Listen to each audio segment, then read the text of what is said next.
Good morning, everyone, and welcome again to this second day of this joint event, the Met Together event, which is joining all the results and the excellent outcomes from two InterregNet projects, MPA networks and MPA Engage. And in the program this morning, we have the Roundtable 3, which is about how from MPA Engage have been dealing with the vulnerability assessments of MPAs to climate change, and from these participatory approaches that they have been implementing in 7 MPAs, what kind of measures, what kind of adaptation action plans they developed in the project. So I'm going to give the floor to Thomais Vlachogiani, more or less. Sorry about this, Toby. And she's going to be the moderator. And I'm really happy to see that we have an all-woman panel. So woman power for this. Good morning, everyone. It's really a pleasure to meet with all of you yesterday and also today and the next coming days. It has been really enjoyable. And we hope also that today's discussions will be constructive and meaningful and will enrich the white paper that is expected to be discussed tomorrow. So before we start, I would like to introduce my wonderful dream team over here. So we have with us Andrea Blaskovic, which is from the Brijuni National Park. We have I'm sorry. We have Elena Ojea, which is from the University of Vigo, and we have Gemma Cantos, which is from the Generalitat de Catalunya. So, and I'm Thomais Vlachogiani. I am from the Mediterranean Information Office for Environment, Culture and Sustainable Development. We're a federation of 133 NGOs in the Mediterranean. And so today's roundtable is all about the wonderful work that the three ladies here, but also many other partners that are present in this room have been working for the past 3 or so years under challenging conditions, since we didn't have the opportunity to meet in person. Just once we met in person, and that was it. So before we start, there is a video that Kim, can we have the introductory video?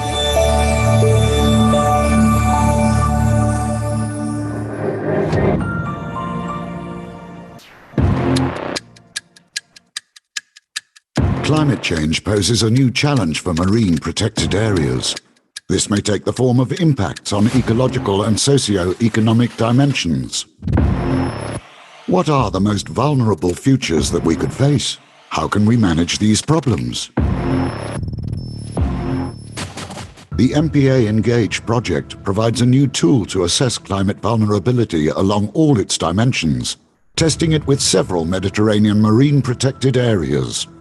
Vulnerability assessment allows MPAs to prioritize their efforts and take action against climate change impacts, a scientific-based strategy to respond to a common problem across MPAs and beyond the boundaries of the single Mediterranean countries. So, and before we move on to our presenters, there are a couple of slides that I will try to set the scene for this roundtable. So, okay.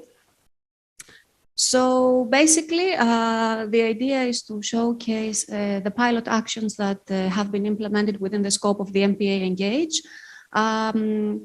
Climate change is a huge issue in the Mediterranean and, of course, for the Mediterranean marine protected areas. And what we have been trying to do in the past 3 or so years is to implement harmonized monitoring in pilot MPAs, implement citizen science, and collect valuable data, carry out vulnerability assessments, and through participatory decision-making processes, elaborate climate change adaptation plans. And in fact, our 3 presenters here and myself will be addressing these points here.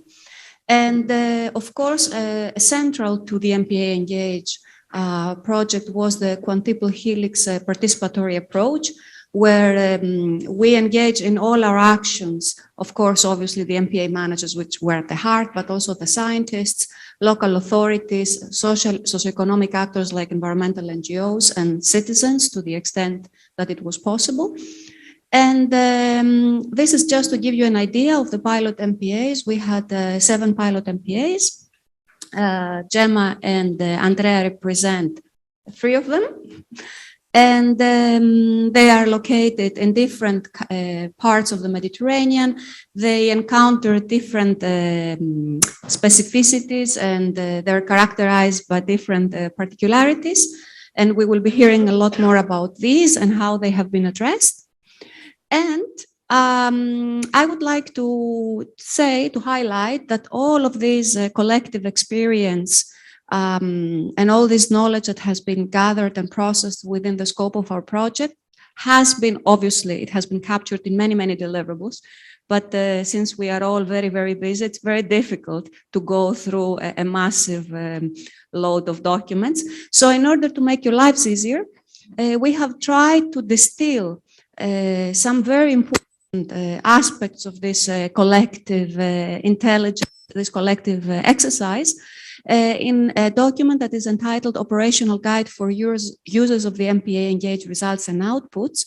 And the idea is to facilitate the work of other MPA managers and other MPA practitioners who would like to deal with the threat of climate change through this document, and then be guided, depending on the type of actions that they want to implement, to find answers and further references and further documentation. And I think that one important aspect of this guide is the fact that we tried also to give a scale of the costs, the major challenges encountered when trying to implement these kind of actions. So in order to be even more helpful and provide even more deepened insights in a sort of a digestive way. So let's see if our experiment was successful, and this will depend on your feedback. So basically, today we will see which are the fundamental parts of designing a climate change adaptation strategy. Obviously, we talk about adaptation and not so much about mitigation within the scope of MPAs, because it's more difficult for MPAs to take on mitigation strategies for climate change. And we will see how these different parts fit together. And therefore, now I would like to call Helena on the floor, and where she's going to present the first or one of the pieces of the puzzle, which is the socioecological vulnerability assessment. So Helena, welcome, and the floor is yours. Thank you. Thank you, Tommy. Okay, thank you very much. Good morning. So I will present what we've been developing in MPA Engage regarding vulnerability assessments. So as we've been seeing these days, and we all know, climate change is impacting the oceans are warming, semi-enclosed sea, like the Mediterranean, is even warming faster, and we have here a hotspot for climate change. So if we want to look forward and adapt our management strategies to climate change, vulnerability assessments are very useful tools. The way we understand MPA is for this assessment is on the whole complexity. We understand MPAs as socioecological systems. This means we are looking at the dimensions, ecological dimensions, but also the social dimensions of MPAs, since they are integrated in our regions and with our users and economic and social realities. So to do this, we use this framework, which takes into account these 4 components, which are the resource system, which is basically the ecosystems and the functioning of the ecosystem. We have the resource units, which is our species that we have. We look at the users, and we also look at the governance of the MPAs. As we've seen, this is very, very important. So we look at these 4 dimensions within this framework. So we are understanding vulnerability in this way. And so what do we refer with vulnerability? Well, a vulnerability assessment, as I said, is a useful tool to evaluate vulnerability. And with vulnerability, we're looking at the predisposition or the propensity to be adversely affected by climate change. So we can rank and we can identify the most vulnerable parts of our MPA in order to target action. The way these indices work, it's looking at 3 dimensions that we have here and also in this figure. One dimension is the exposure of the MPA to the climate change hazards. And in this case, we are looking at extreme marine heat waves, extreme events of marine heat waves, and also the increasing average temperature. We're looking at the sensitivity of both habitats and users to these impacts in the MPA, and we're looking at the adaptive capacity, both ecological and social, to respond to these changes and impacts. So the kind of product that we will have at the end that we have is, this is a summary, this donut graph, where we see the 3 dimensions and how they score in terms of vulnerability. And in this case, for example, we have midterm scenario that is mild, which is RCP 2.6, where we have reducing emissions.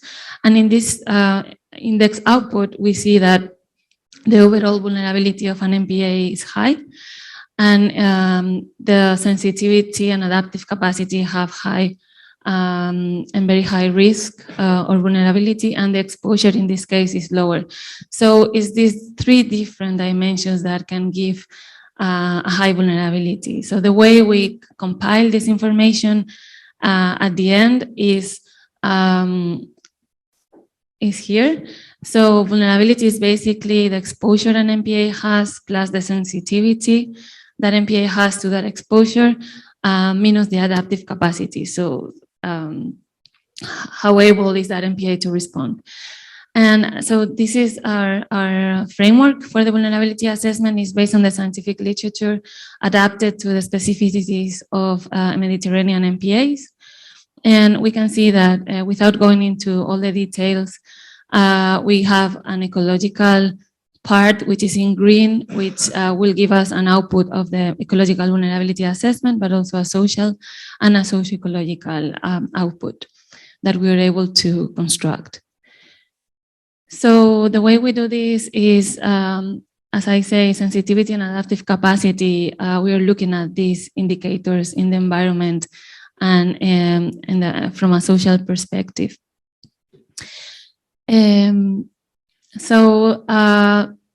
To do this, we developed in the University of Vigo, and I forgot to mention Francesca Barrazetta, who's here and has been pushing this together, the whole project. We developed a methodology, which we have in the guidelines, is part of our products in MPA Engage.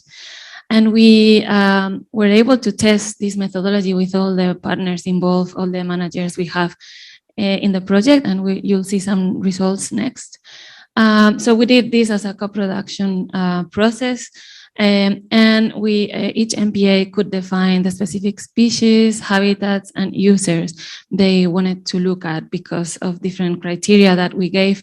For example, that is endangered species, flagship species, and other important things that MPAs wanted to look at.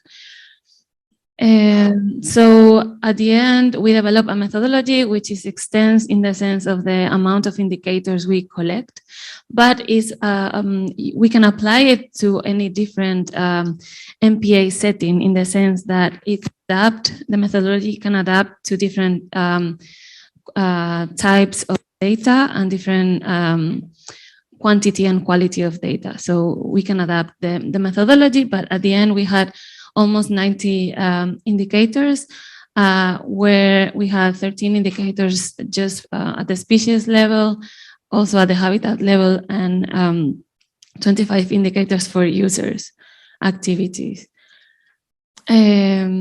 So the way we collected this data, we relied also on the available data that the MPAs had, and the data that we collected through the process of the project, for example, from the monitoring protocols that were applied. We also developed specific questionnaires to the user groups. We use databases, we use the literature for example, the species sensitivity to climate change. We use also expert judgment. So it was a combination of methodologies to put together the indicators. The process, very summarized here. Once we have all the indicators measured, either quantitative or qualitatively, so you can have an indicator, species sensitivity, for example, can be low, medium, high, but then you can have the number of visitors as another indicator, which can be numerical. So this methodology allows to combine different sources and types of data. We aggregate these in the different dimensions that I showed, and we have a process of normalization, weighting, etc., that is very standardized in the literature, and we are able to provide an output, which is an index of vulnerability for each future scenario in 2 time frames, so it's 2050, 2100, for the MPA as a whole, for each of the species, so the vulnerability of the species, the habitats, and the user groups.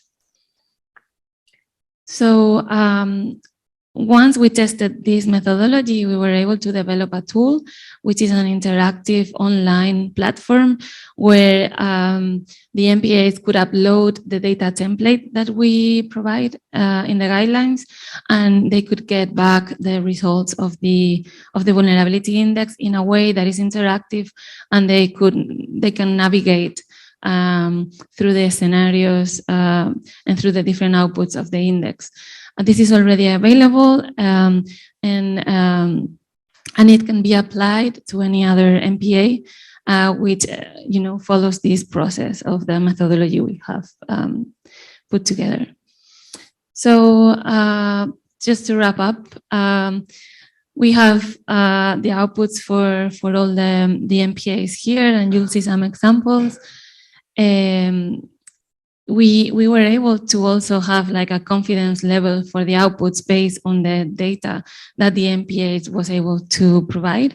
So we have both this index of confidence, but also this methodology allowed to identify data gaps. For example, some MPAs could see that they had a lot of data on, for example, species monitoring, but not so much on users' interactions in the MPA and other examples. So I think this has been useful to identify gaps. It's helpful to inform the actions and the adaptation plans. We were able to incorporate stakeholder interactions and participation through the process, because for all the user social part, we were interviewing stakeholders and having their input in the indicators. And so that was part of the process. And I just have 2 other graphs just to illustrate here on the right, for example, the output for Cantos for the different species that we have. These are the most vulnerable species, and you can see the scores. Some of them are extremely vulnerable. This is the worst case scenario, 8.5. We have also the contribution of each. You can also see in the tool the contribution of each indicator that we use to the final index. So you can also go back and see, okay, I have very low adaptive capacity in my MPA, this is why, and you go to see where this probably comes from, depending on how the different indicators contribute. And that's it for me. Thank you very much.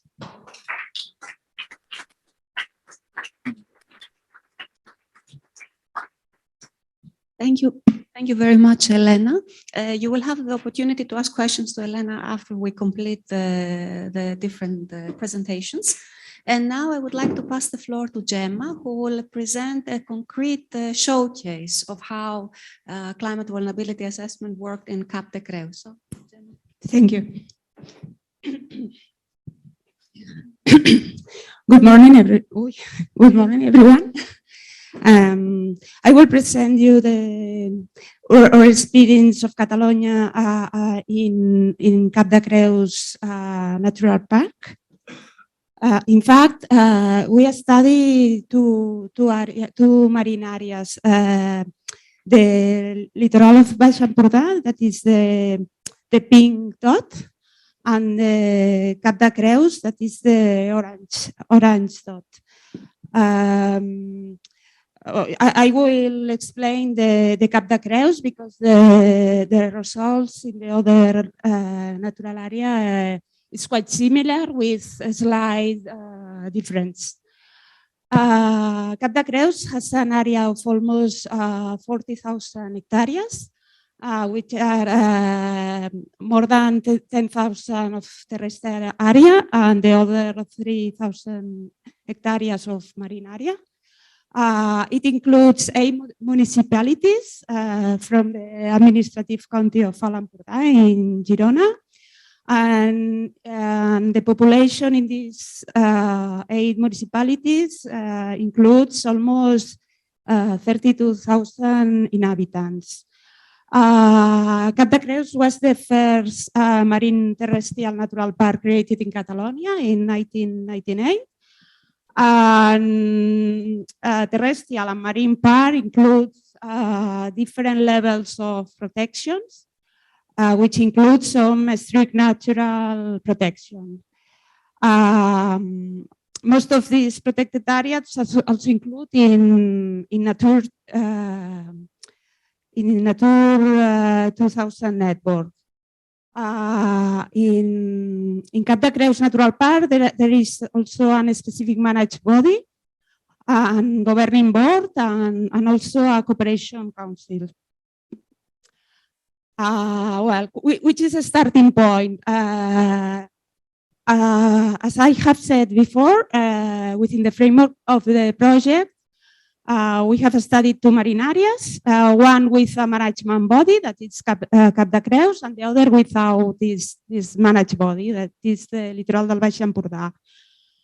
Nowadays, the master plan for the use of management of the marine environment of the Cap de Creus is currently being drafted. And that's because the participatory process for drawing up the adaptation plans, which obviously include the vulnerability assessment, was presented. And it coincided in time with the participatory process of the managed plan. And this was, it has a good phase, a positive point and a negative point. The positive was that synergies of the process have been exploited. But the negative point is that the same stakeholders have been asked to be very involved separately in talking about similar and interrelated issues. And it implies that there was too much meetings in a very short time for talking of similar things.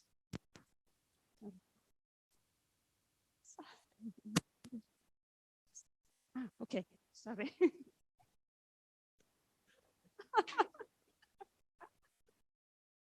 Sorry. The main lines of action in relation to the vulnerability assessment was, the vulnerability assessment was outsourced, and the enterprise which was contracted was working side by side with the Generalitat of Catalunya staff. Management staff and other participants from Generalitat de Catalunya provide biodiversity data thanks to, in the one hand, long-term monitoring protocols, and in the other hand, in a specific bionomic map. The other data were obtained from other institutions, and as said, Elena, questionnaires made to previously identified actors.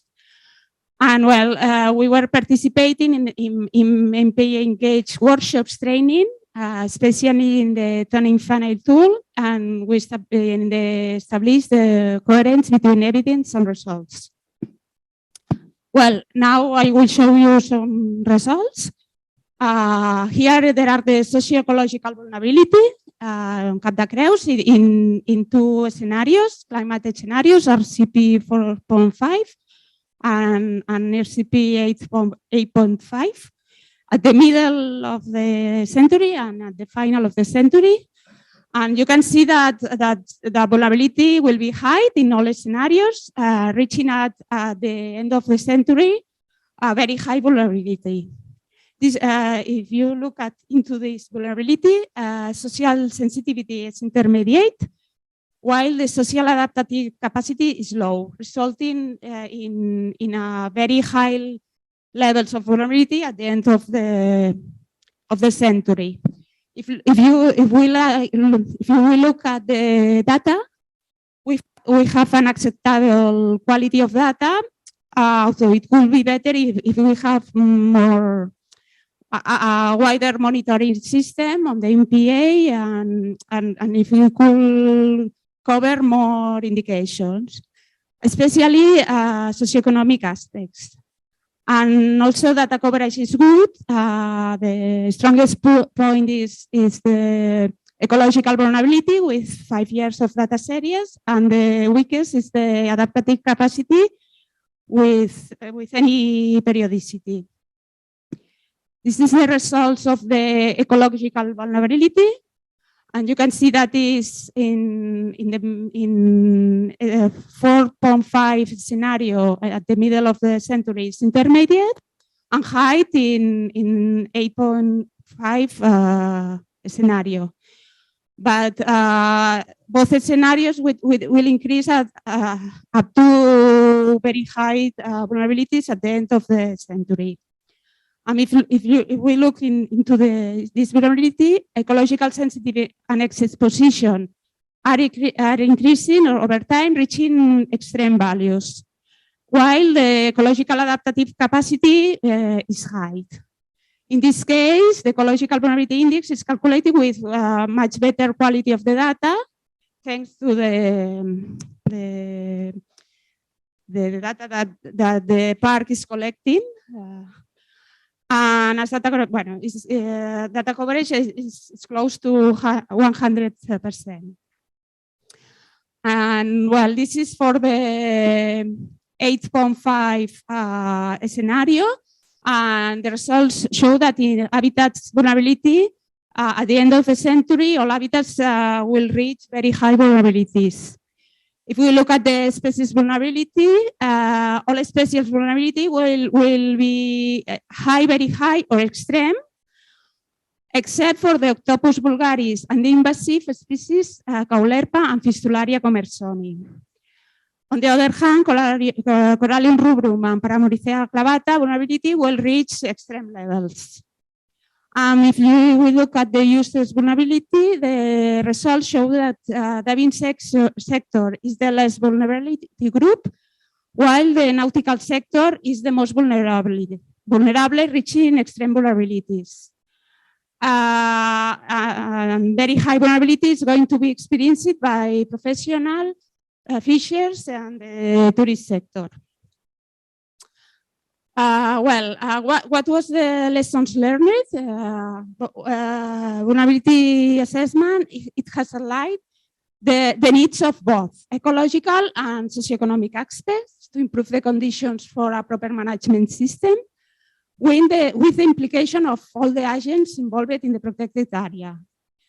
It is also necessary to broaden the monitoring systems in order to get more data, especially regarding, as I said, the socioeconomic indicators, and also increase the periodicity of the collecting the data. In view of the results, we can guess that the results of the vulnerability through the results that we have seen of the vulnerability throughout this century in general can be adjusted to reality, what we are already see. The results of the analysis reveal that there is an imminent hazard to face and highlight the need to start working on climate change issues from now. If we look at the users' results, some of these results have surprised us, and we have to adjust. No? On the one hand, vulnerability value for nautical activities have shown that seems to be the most affected group of users, and a priori the results have surprised us. Regarding the recreational fishing, the results have been a high vulnerability, and it has been a special controversy among users, and fish has to be better supervised also. We think that these surprising results is due to only one survey was carried out in each group of users. And therefore, the final value of vulnerability was the result of a perception of a single person per group. So this reinforced the need to make a greater effort in collecting data on the social component of vulnerability. And finally, for the key vulnerability factors, it is necessary to emphasize the role of the users in general, because we have seen that they don't feel engaged with the decision related to the MPA at all. And by the other side, the collaboration among users within a sector is also a weakness. And the governance model of the MPA has to facilitate public engagement in the decision-making processes in order to assure the participation of all the users group. And the last slide is some what we have as a work home, as administration. The next steps are firstly inclusion of the vulnerability assessment in the Catalan strategy for adapting to climate change, 2021 to 2030, which is scheduled for approval in next month, in July. Secondly, detect information gaps of data and see if data is available and accessible, and otherwise try to generate this information. Thirdly, repeat the vulnerability assessment for being realistic every 5 years as maximum. But in our case, as administration, it will be outsourced because we don't have the capacity to do it by yourself. And finally, assess the desirability of doing the vulnerability assessment to other MPAs in Catalonia, but of course, it depends on the budget, human resources, political will, etc. And that's all. Thank you.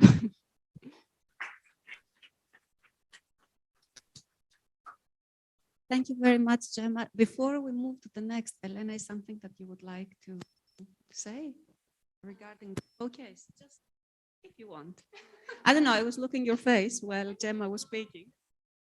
No, I was just seeing Francesca with flyers that we have for the vulnerability assessment, so we will place them outside, so you have more information. Okay. And so now we go to the next aspect of the MPA Engage project. I would like to kindly ask you to remember also the intervention that was made yesterday by Fabio on citizen science and by Ernesto on the 11 protocols for monitoring climate change effects. And so by keeping all these elements in mind, we are going to briefly go through the journey that we experience within the MPA Engage in elaborating climate change adaptation plans via a participatory process.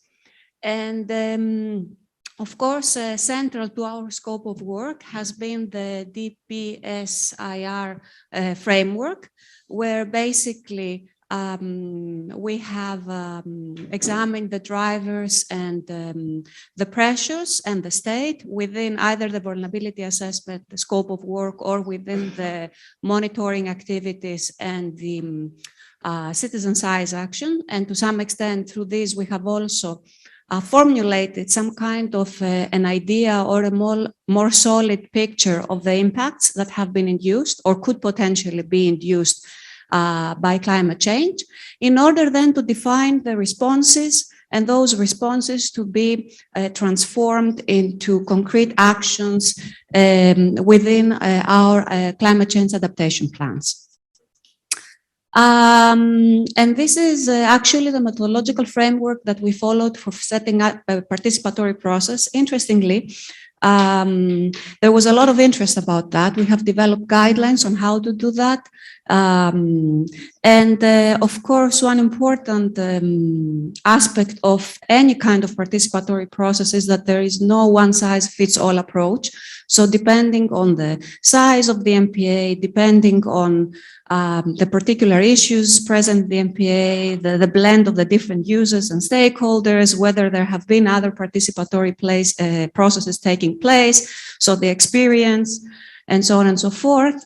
There are different ways of doing things, and of course we can be creative, but this kind of processes can somehow be clustered in the following, let's say, actions. So, of course, the very minimum, the very basis of a participatory process is providing information. In many cases, we see those who design the decision-making processes stopping at that step. But this is actually, to our understanding, is just the very basic step before initiating a participatory process. So the idea is to ensure that the different users that will be identified to be consulted, to be constructively involved in the process, to collaborate them in order to co-create, to co-generate results. And in our case, these results have been the identification of priority actions for tackling climate change in the pilot MPAs, and through this process to empower all these users, all these actors that are affected by climate change effects to have their own saying on how to tackle this threat.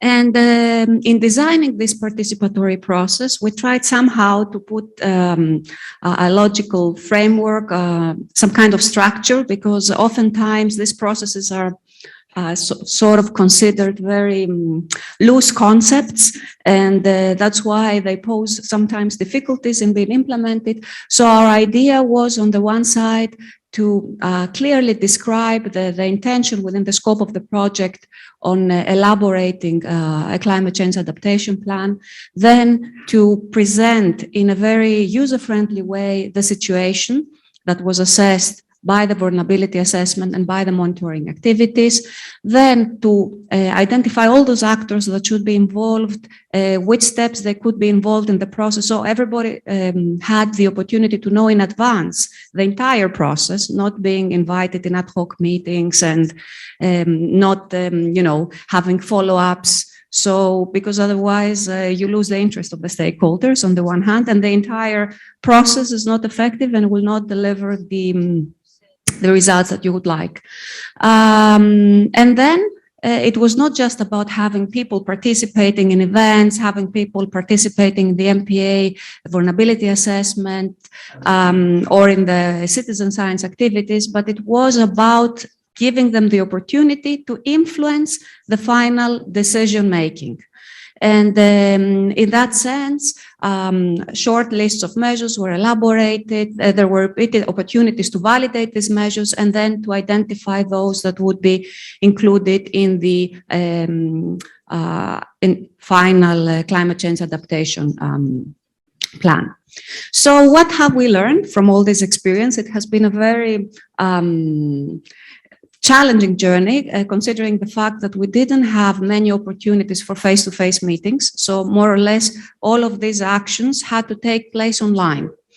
Of course, this created some hindrances and some difficulties, but on the other side, from public participation point of view, it generated also opportunities, because a lot of people that, in traditional in-person meetings wouldn't be able to attend simply because they were too busy or living in remote areas or so on and so forth. Now they had, because a lot of the things happened virtually, they had the opportunity to join, to participate. So, sometimes some difficulties can also pose new opportunities and give us insights on how we can do things differently.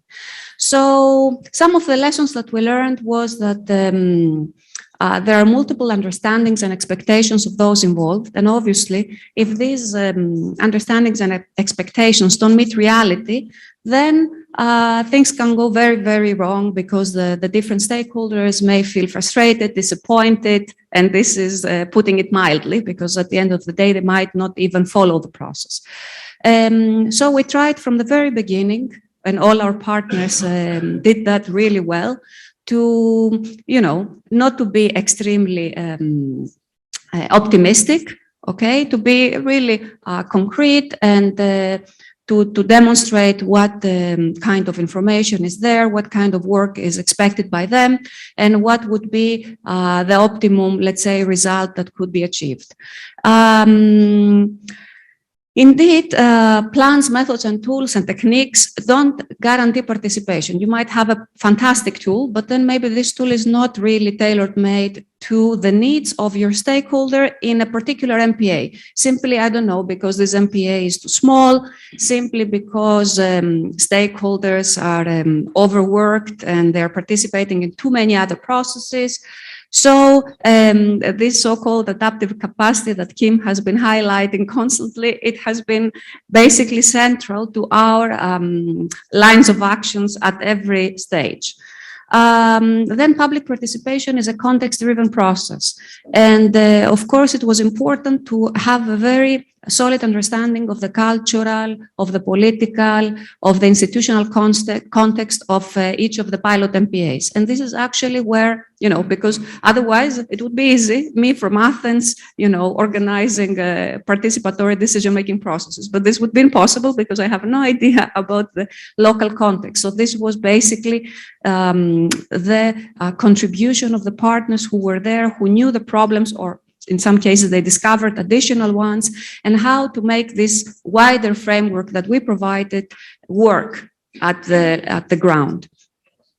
And also, the successful outcome of a participatory decision-making process relates to factors at different levels, such as at individual, community, organizational, political, economic levels. So, yes, you might know all the specificities of an area. Yes, you might know all the actors and you might do your job really well. But then, at the end of the day, when it boils down to it, it has to do with individuals. And it has to do with also community momentum. It has to do with interests. So, and sometimes these are conflicting. And of course, it's also very difficult then to find consensus when you have actors with conflicting interests.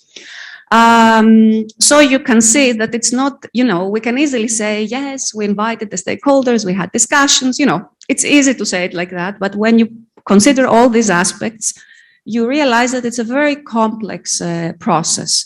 And somehow you're in the middle of this, trying to make it work and trying to achieve your goal. So here you can see some of the key factors of success that somehow we tried to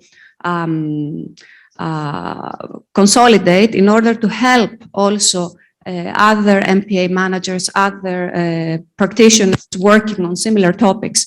And okay, here you see the short version. Obviously, I cannot put on slides the entire justification of these factors of success. But let's try to briefly go through them. First of all, very important thing was to set up an interdisciplinary team that would coordinate all the scope of work, in the sense that all stakeholders would feel from the very beginning that their interests are somehow represented within the team that would be coordinating this process. Because oftentimes we see that the teams who are coordinating these processes are either, for example, scientists and scientists of a very narrow field. So it's very difficult, for example, somebody who's working, I don't know, on the impacts of fisheries on MPAs, to have also, it can be the case. I'm not saying that it cannot happen, but it's more challenging to have a thorough understanding also of other aspects related to climate change, but also of other aspects related to the different socioeconomic activities in the area. So it's important to have a different actors involved in this team, so all the stakeholders feel that their voices are heard and they are being understood. The other important aspect that we operationalized within our project was that we engaged stakeholders from day zero. So we didn't wait, to have everything prepared and then make one super wow final event and present them. And then, what could they possibly do in just a few hours? No, through the vulnerability assessments, through the citizen science, they were there from the very beginning. They were informed about these activities. They had the opportunity to do something, to act. And then at the end of the day, they had the opportunity to see all of this and how they fit together. So this is another important thing.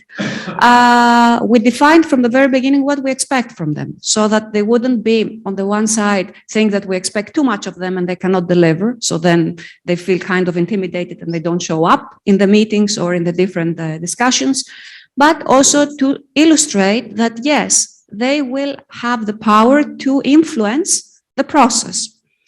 Then another important thing was to ensure good framing of the issues at stake. So all this information from the vulnerability assessments and the monitoring activities, you cannot just take it and, throw it in front of the right and expect that they can actually do something about that.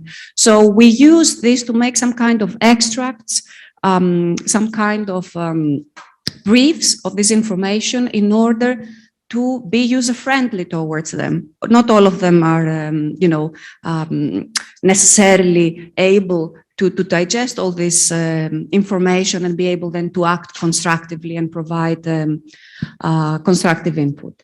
And then important was to work towards consensus. So all voices were allowed to be heard. Sometimes this happens in participatory processes because the person who is facilitating the process might feel overwhelmed by the process and kind of tries to keep the conflicting voices down in order to run a smoother process. But to our understanding, it's important to hear all conflicting viewpoints and try together to come to a kind of an understanding, to build consensus. And of course, in doing that, it's very important to create a respectful and trusting atmosphere. Even if you hear the most absurd point of view, you have to listen to it and you have to see the reason behind it. And this creates, and also treating everyone as agents of knowledge, because another important thing is that I can say that myself, since I am a scientist, that oftentimes scientists consider themselves like the ones that know everything, and then the people who are present in the meetings feel kind of or shy, they won't say anything, or when they speak, they might feel that their opinions are not really treated respectfully, and so we should consider them as agents of change, of knowledge. And I think Elena highlighted that wonderfully in terms of carrying out the vulnerability assessments with the surveys, with the different stakeholders, that they provide valuable input that we wouldn't be able to do all this work if there weren't for them. I already kind of touched upon this. Exploring differences is important to do that. And at every step of the process to confirm agreement. So not to, let's say, assume at some point that, yes, okay, everybody agrees, and then, somehow adopt the final measures and include them in the plan and present the plan, because there might be some disagreement at the later stage. Some users might not have been there from the very beginning for their own reasons. So it's important to frequently confirm agreement on the short-listed measures, to be open and flexible. And of course, the facilitator plays an important role. In some cases, you will hear also from Andrea, but you also heard also from Gemma, it works better to have an outsider, somebody that is not within the MPA. In other cases, it's better to have an MPA staff member doing the facilitation. It all depends on the specificities of the MPA. And of course, all of this process takes time and human and financial resources. And you have to be prepared for that. Okay, and here is the 5-phase planning process that we applied. these phases should not be considered as exactly distinct phases, but rather as a continuum, where basically in the establishment phase, we had sort of the framing of the problem, the scope of the, announcing the scope of the work and putting the different stakeholders together. Then the analysis and scenarios is where we consolidate, we collected all the data that existed, we consolidated the information from the vulnerability assessments, from the monitoring activities, and then we presented them in to the stakeholders. Then the third step to do with setting the vision. So all together, we in the different MPAs, our partners tried to somehow agree what they would like to do, what would be the ultimate goal of this entire exercise, and identify the key problems, the key issues, and set the course of the plan. And then the designing the future is all about formulating the plan, adopting the plan, and putting basically the plan in motion that goes, of course, to the fifth stage. And hopefully this will be the focus of a follow-up project. And these are just my last, I think is the last before last slide. So basically the types of measures that we considered for the climate change adaptation plan, obviously there were capacity building and awareness raising measures, measures that deal with protection and restoration of MPAs, regulation and governance related measures, economic measures, technological measures, and also research and monitoring related measures. And here you can see an overview of the kind of measures that the MPAs, the 7 pilot MPAs opted for. And of course, you see that in most cases, capacity building and awareness raising type of measures were a priority because oftentimes the stakeholders felt that they don't have enough capacity, there is not enough awareness to deal with the climate change issue. So this was a priority. And then in some cases, of course, this was followed by research and monitoring type of measures. So they wanted to have more knowledge on the impacts and effects, and then to decide what kind of actions could be taken on the ground to address these. And to some extent, there were measures related to the protection and restoration of MPAs. And to a lesser extent were measures related to economic solutions or to technological solutions. And as in some cases also we had regulation and governance changes that they would like to see implemented. And based on the, let's say, the common denominator of measures that the different MPAs adopted, we tried to put this together and come up with 10 priority measures that should be implemented by all Mediterranean MPAs in order to tackle climate change in the Mediterranean. So I will not go into detail on this because these are also closely linked to the recommendations that we will be discussing later on. But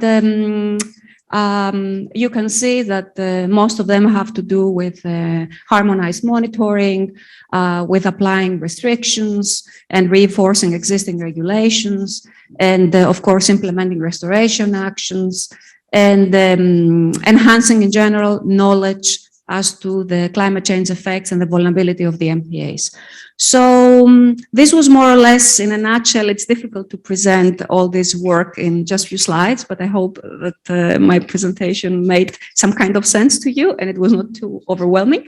And now I would like to give the floor to Andrea that will present how they applied all of this methodological framework in Brijuni MPA. So, Andrea, the floor is yours.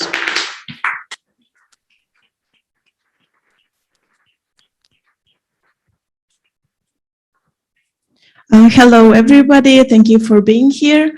It seems I'm the last puzzle today, so I hope it will be nice to hear what we did in Brijuni regarding to the participatory process, and at the end, which was the measure that we choose to implement. Just a brief description of the area. Since it's a showcase study, it was tailor-made for Brijuni National Park, so I think it's going to be worth it to see where we are. And So we are based in the North Adriatic, like in the very north part. We are a small national park made of 14 islands. And actually we have a lot of like stuff underwater and out of the water, but 80% of the national park is underwater. We have more than 300 employees, or almost 300 employees during high season, which made us like a huge national park if you count like people in there. But we are divided in 9 sectors, like 9 departments. Me and my colleagues, we are working in the Department of Nature Protection, but we have also hotels and like other stuff. It was worth to mention it because we have like stakeholders inside of the national park. We in the Department of the Nature Protection, we are almost like 50 people. And we are doing like mostly research and monitoring, preservation and conservation, maintenance, preservation, education, but also EU projects. The national park was established in 1983, so we are kind of working on like nature protection for a while now. For sure, we are dealing with climate change, as we all do, but during MPA Adapt and during MPA Engage projects, we really try to figure out what's happening underwater. So we have 2 main problems, the sea surface temperature and marine heat waves that we tackle in MPA Engage project, but also in the future, we want to see like how to adapt or adjust or mitigate sea level rise. The sea level rise is a problem like since the Roman period. The water raised like 120 centimeters since then. So we are like very shallow and we have like a lot of archaeological sites. So I think it's going to be worth it to see like in the future what is going on from this point of view. But now we know that because of this surface temperature and because of marine heat waves, we have a lot of mortalities on corals, sponges, but also bryozoans. We have a lot of invasive species. And for sure, extreme weather conditions that really affect the national park.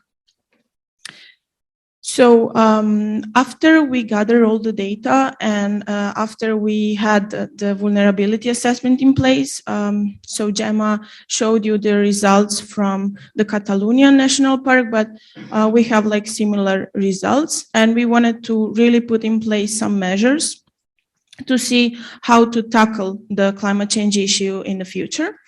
So basically the first step was having the stakeholder map. So see which are our stakeholders, who we need to engage, and why are they there.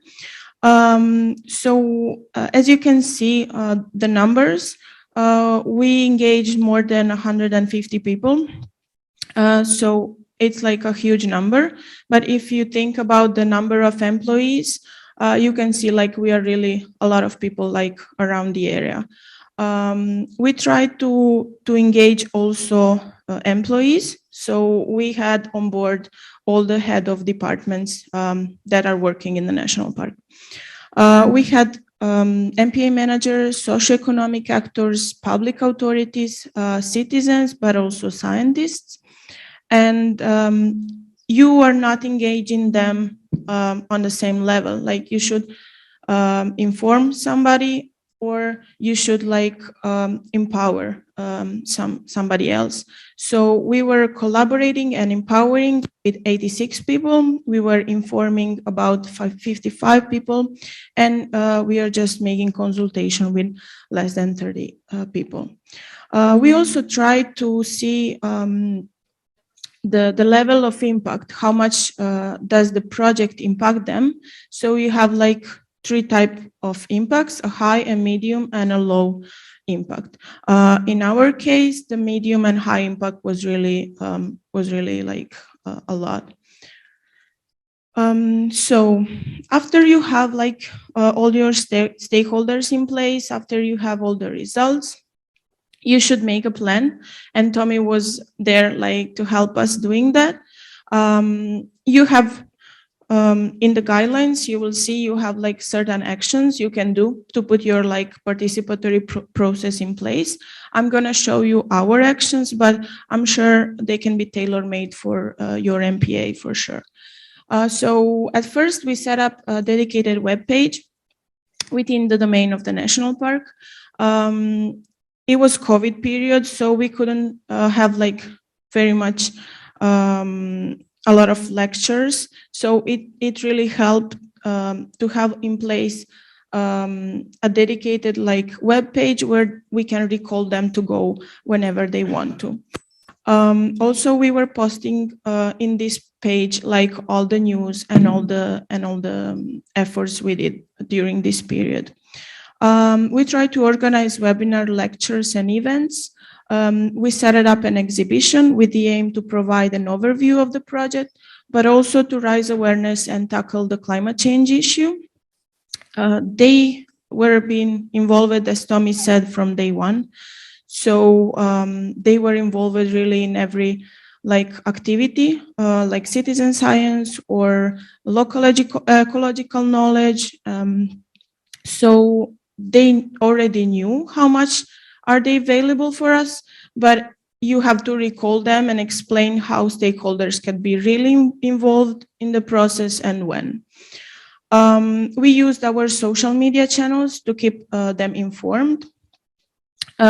We try to disseminate also our knowledge through press releases, because the stakeholders are very various. Like probably fishermen will like read newspapers like a lot, or I don't know, divers will probably use social media mostly. So you should like spread your knowledge all around to make sure they will be like really involved. Then we organized the physical public meetings. That was the crucial part. Since I explained you, we have a lot of employees. We try to have like first an internal meeting, like with all the head of departments. And then we try to engage all the stakeholders. We had both events, like online and face-to-face. And from our experience, the face-to-face meetings were like more successful, and were like people were really willing to help and to come.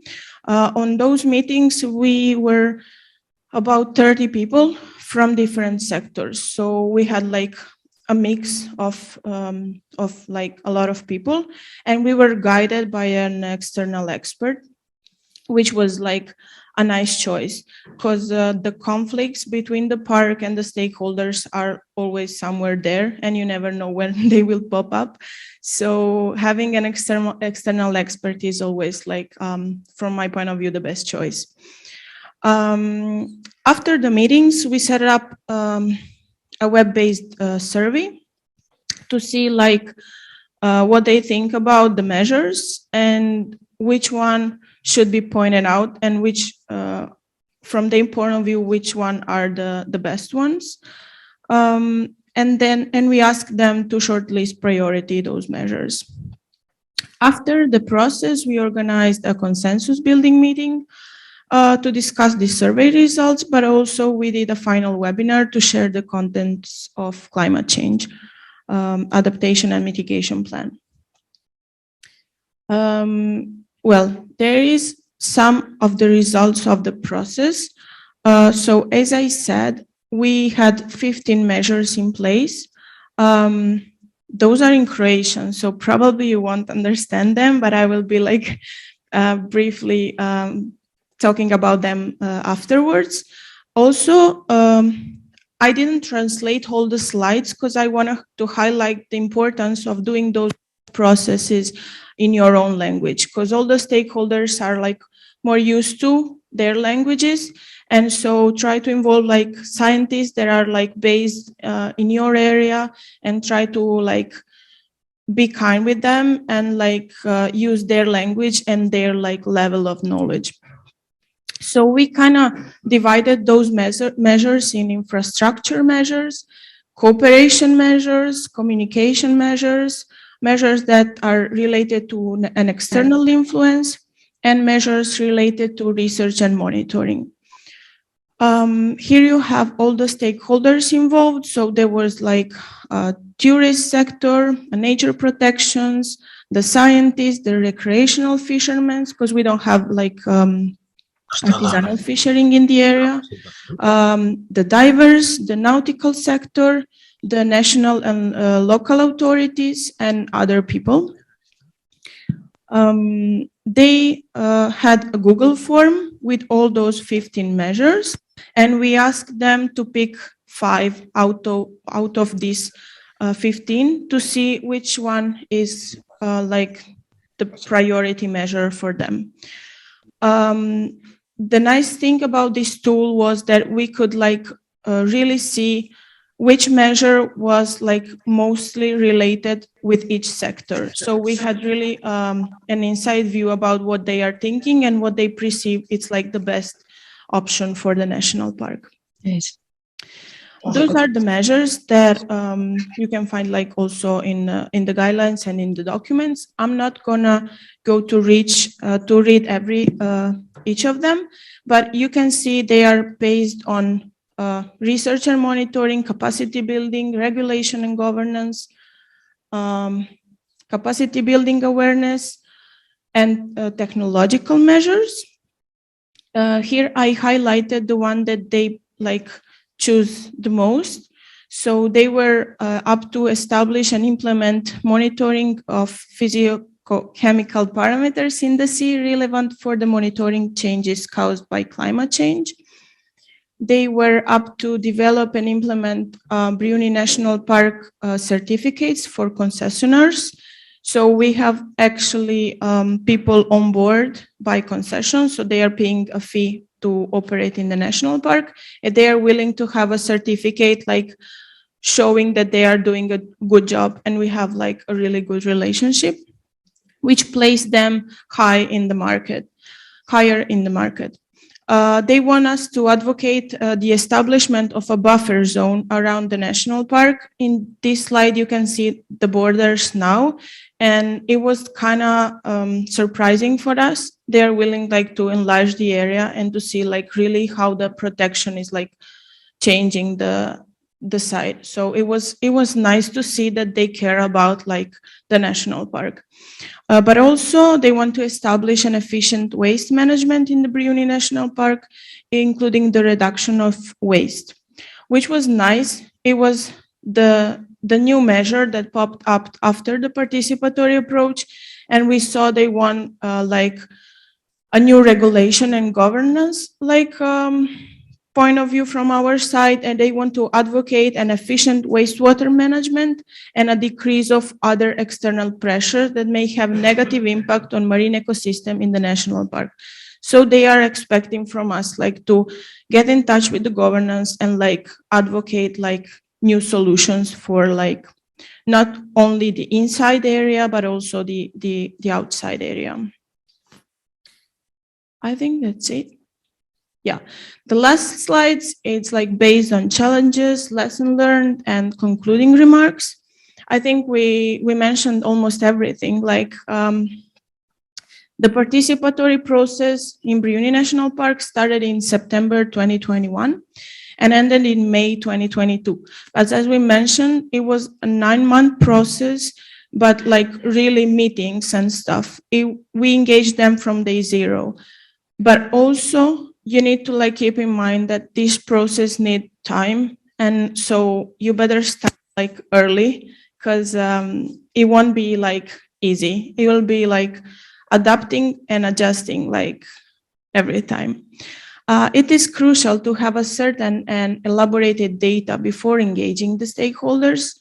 The conflicts are there between sectors, and they can be very bad. And you need to have a defined plan and a certain like knowledge about the thing that you are tackling. The implementation of all the measure and the establishment of a climate change adaptation plan can be very challenging. even after a proper participatory approach, because you will end up with measures, but then you have to put them in place. We have a management plan in place, and we are lucky that now we have the revision of this management plan. So hopefully we will put those measures in place right away. But if not, you should define some measures and main lines that have the priority on others, so you are sure you will get there. But also, as I mentioned, an external facilitation by a climate change expert can be a starting point for the solution of possible conflicts between stakeholders, but also between management bodies and authorities. That's it from my side. I think we can start with the discussion.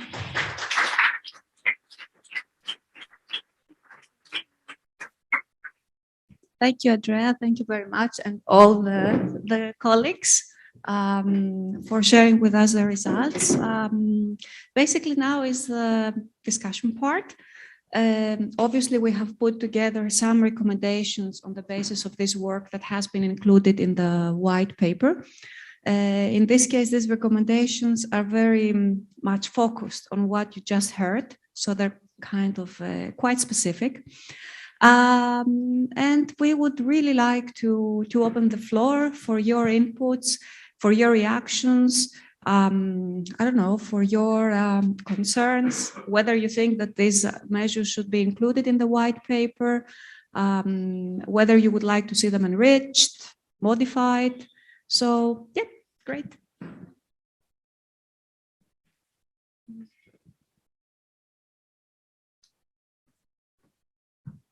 Thank you very much. I'm Pepa Mengual from the Spanish National Park Network, and congratulations for the work and for the Engage project in general.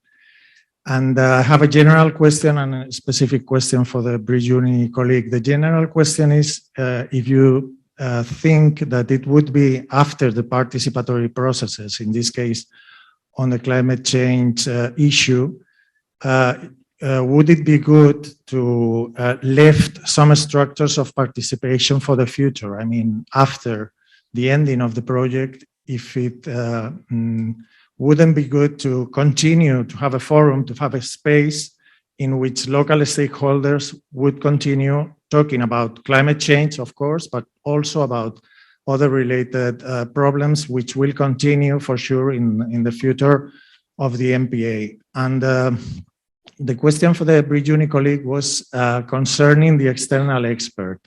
I think it is quite a good idea, but an idea which I have some doubts. I mean, external experts the confidence of the local stakeholders on external experts depends a lot on the idiosyncratic area, let's say, of how they are, how the people are. For example, I mean, in islands, it's quite easy not to have confidence at all in an external expert which comes from abroad, from the mainland, for example. So yes, maybe an external expert is a good idea, but we should consider carefully the choice of this external expert, because if not, it can be counterproductive. Thank you very much.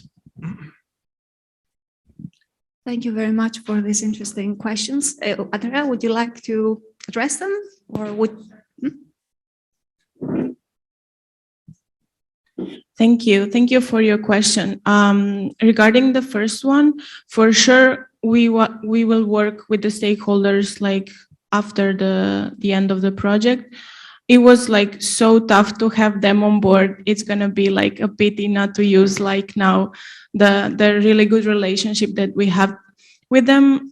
Probably we will tackle like all them like differently. We will engage divers in a citizen science, and then like continue like with work with them, the fishermen, with the local ecological knowledge, and we will try to have like at least one meeting per year. This is like how we plan it now. I hope everything will work right. Regarding the second question, it was a really nice point. So thank you for this like highlighting this thing. For sure, when you are like trying to to engage an external expert, you should have in mind that like people are more used to you than to an external expert. That's why she was never alone. We were like a team of 4 or 5 people, like somebody from the national park, a scientist, and the external expert. And we were involved in the whole process all the time. But for also in Croatia, we don't have like a lot of climate change related external experts. So it was nice for them to see that somebody is really working on it. So we had a great experience with our external expert, but for sure, like be careful about like choosing the right person. Thank you. Pilar.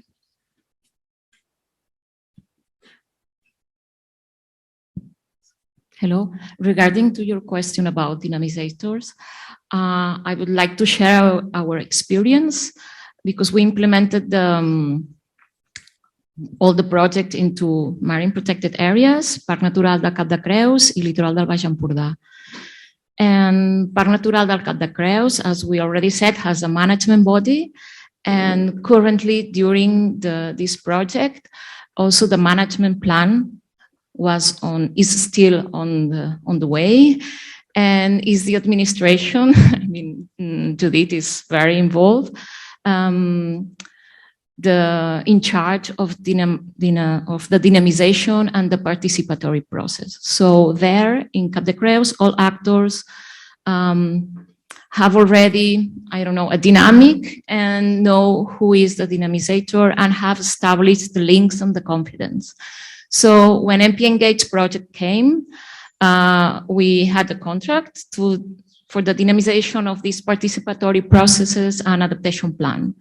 And the dynamizator was the same for the 2 areas. And then in Litoral del Baix Empordà, it doesn't have a management body, is a co-management table with dynamizators, which is very important. And that dynamizators were the ones who won the contract. So there we could see a difference in who is leading the process. So in Baix Empordà, they already knew who was in front of them. It was not from the administration, but the links of confidence had already been established.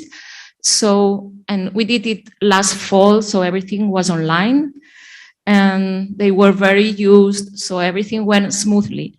And in Cap de Creus, it happened that at the same time, 2 participatory processes were taking place. The management plan and this adaptation plan.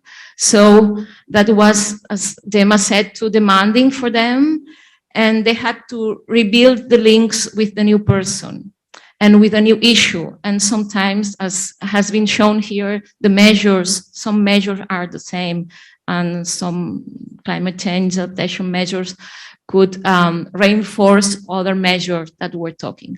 So, and it was online as well. So that, was complicated and a bit different. So the point you put on the table is very important. Thank you. I've got the microphone. Okay.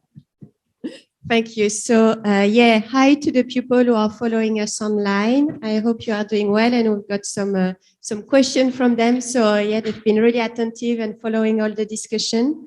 So, we've got Andrea Blanco who has a question, and then there's another question. So, the first question by Andrea is, would these indicators and climate change approaches to MPA management be similar in MPA, where climate change scenarios are not as evident as in the Mediterranean?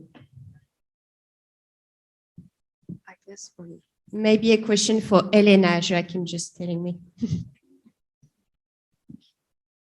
Yes, so I think the methodology is transferable outside the Mediterranean, but it will need some twists because we have established the ranges of our indicators within the context of the Mediterranean. So it's not directly transferable as it is. So, for example, an MPA outside the Mediterranean, doing the template and using the tool, it wouldn't make sense. But we could transfer that methodology and reassess the ranges of vulnerability elsewhere. So it would be a a different process and not so immediate, but it would be possible. Thank you. So I think Andrea is happy with your answer. He's nodding. And then we've got another question from Tufik. For the assessment tools that you have presented for MPAs, is there a specific method that is used in marine protected area? And what is the method used within the framework of this project? I don't know what they mean. I think it's for Elena, but what do you mean by assessment method? Vulnerability assessment method? I don't know. Climate change effects assessment method? I will let Tufik provide more details, and if he does, I will come back to you because I cannot talk for him. So okay, just a few more clarifications. So until we get that feedback on that question, is there some point, some other question? Who wants to go first? And one for you. Ladies first. Thanks. So my name is Camille. I work for Creus National Park. I just wanted to go back to the participatory approaches that we talked about. So in Creus, we did the same as in Brijuni, but on the uses of the sea and with the different users of our MPA, including fishers and divers. And so we had an external expert, but who wasn't well accepted in our case because he was, of course, coming from another territory, and there was a big need for to speak with the park itself and not a third person. But I guess it depends really on the context. But just to we spoke about this yesterday also on the participatory approaches. I think it's an important thing that we could put forward in our policy paper, definitely. And that's it. Thank you very much. Oh, I just wanted to say, I saw some of you had the bags, which are made of fishing nets, recycled fishing nets. And it's a local company which is doing it in Marseille, close to Marseille. So it's just something we made out of the WP2 in MPA Networks project. Thank you very much. Thank you. I just have a very quick question. I mean, we are all in agreement that we need to have these climate vulnerability assessments done regularly in marine protected areas. It's very clear, it's obvious, makes sense. On average, more or less, to get an idea, how much does it cost to do one of these assessments? Take, for example, the Cap de Creus. Obviously, it depends on the area to be covered. It depends on the number of indicators to be covered. But can we get an estimate figure of how much does it cost? We can. Elena, can't we? Huh? We have collected that information from partners to assess the time spent in doing the assessments and the costs. And it really varies a lot because in some cases, the MPAs had all the input data already available. So it was a matter of, a month or less to put everything in the template and do it. But for others, MPA, it took more than 1 year. It took also external, some of them externalized the vulnerability assessment. So I think it ranges between, I'm speaking out of memory, and please, Francesca, correct me if I'm wrong. It's on our deliverable, but I think it ranges a lot, even from 2,000 euros to 40,000 euros or something like that. So it really depends on how much effort the MPA has to put in and whether they have the person, the professional capacity or the time available to do it, or they have to subcontract. Thank you. Yeah. Thank you, Elena.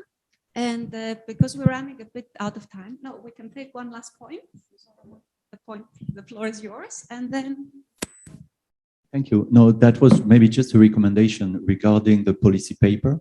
I think that it's good not only to say that MPAs are vulnerable and are, they could be also part of the solution. And I think that we didn't really highlight the mitigation part of what MPA could deliver. So I think it's good when we do this key recommendation to policymakers that they keep in mind that MPAs are also part of the solution and they are not all only vulnerable tools. So I think this is something really need to be highlighted.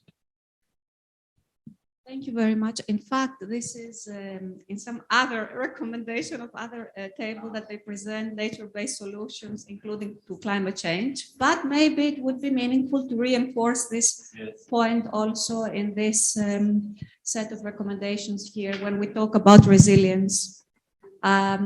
So I think that unfortunately, because we have run out of time, we have to close this roundtable. I would like to thank you all for being so patient with us and hearing all the nice stories from our ladies. And now we will go for break. Obviously, we will enrich the recommendation based on your feedback. But as Marie explained yesterday, there will be other opportunities to further refine these recommendations to be included in the white paper. So we will break for 15 minutes and then we will resume. Okay, thank you all.